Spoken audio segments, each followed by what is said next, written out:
saya Adestia Dwi Marsi, stambul G301-18082. Di sini saya akan mempresentasikan materi tentang biomineralisasi pada proses pembentukan cangkang kerang. Di sini kita harus tahu, biomineralisasi adalah proses di mana organisme hidup menghasilkan mineral untuk mengeraskan atau mengkakukan jaringan yang ada. Kita juga harus tahu, kerang dan siput merupakan organisme invertebrata dari filum moluska yang paling banyak tersebar di darat maupun di laut. Kerang dan siput dicirikan dengan bentuk tubuh yang lunak. Karena memiliki tubuh yang lunak, kerang dan siput mengembangkan cangkang untuk melindungi diri dari incaran predator. Walaupun demikian, tidak semua jenis moluska memiliki cangkang. Berikutnya, fungsi cangkang, yaitu sebagai alat pelindung diri yang tersusun dari lapisan karbonat.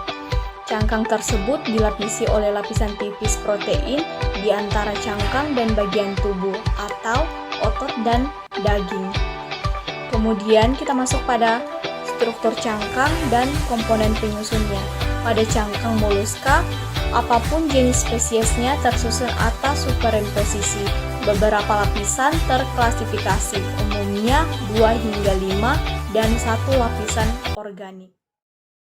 Masih pada struktur cangkang, dapat kita lihat pada gambar bahwa dari luar dan dalam cangkang terdapat lapisan kasar organik tipis yang disebut dengan periostrakum.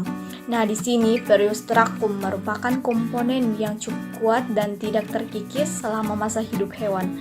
Selain itu, periostrakum juga memberikan warna zaitun kehijauan pada cangkang kerang Oniopictorum. Untuk Oniopictorum prisma terbuat dari aragonit, salah satu dari 6 polimor kalsium karbonat yang mengkristal dalam ortorombik. Kemudian, lapisan nacre sering juga disebut sebagai induk mutiara, terdiri dari kristal-kristal yang kecil, tidak dapat diidentifikasi pada perbesaran rendah. Lapisan tersebut merupakan lapisan yang berkilau dan terdapat pada beberapa jenis moluska seperti kerang mutiara, abalon, atau nautilus, dan lain sebagainya. Lapisan nacre sering juga disebut sebagai induk mutiara, terdiri dari kristal-kristal yang kecil, tidak dapat diidentifikasi pada perbesaran rendah. Lapisan tersebut merupakan lapisan yang berkilau dan terdapat pada beberapa jenis moluska seperti kerang mutiara, abalon, atau nautilus, dan lain sebagainya. Berikutnya yaitu klasifikasi cangkang. Nah, di sini pembentukan cangkang umumnya dikategorikan sebagai proses biomineralisasi yang digerakkan oleh sel epitel.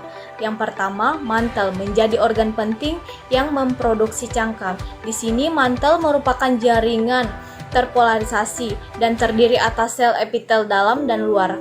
Nah, sel epitel bagian dalam terkoneksi dengan media sekitar, sedangkan sel epitel bagian luar berhubungan dengan proses kalsifikasi dan berperan dalam memproduksi bahan makromolekul dan mensintesis ion.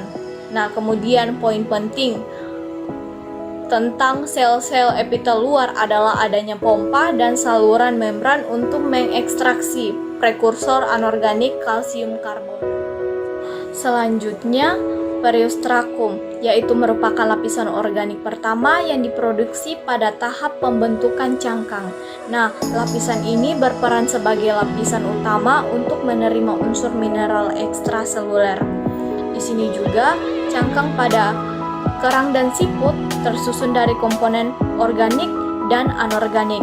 Komponen organiknya yaitu protein, polisakarida, lipid, asam amino bebas, dan peptida. Sedangkan komponen anorganiknya meliputi unsur-unsur mineral, baik makro maupun mikromineral. Di sini kalsium karbonat atau CaCO3 merupakan salah satu komponen mineral penyusun yang paling banyak dalam cangkang. Umumnya, ion kalsium diperoleh dari makanan dan lingkungan perairan. ion kalsium dan bikarbonat diangkut oleh hemolim dan disimpan secara transitori dalam jaringan epitelmat.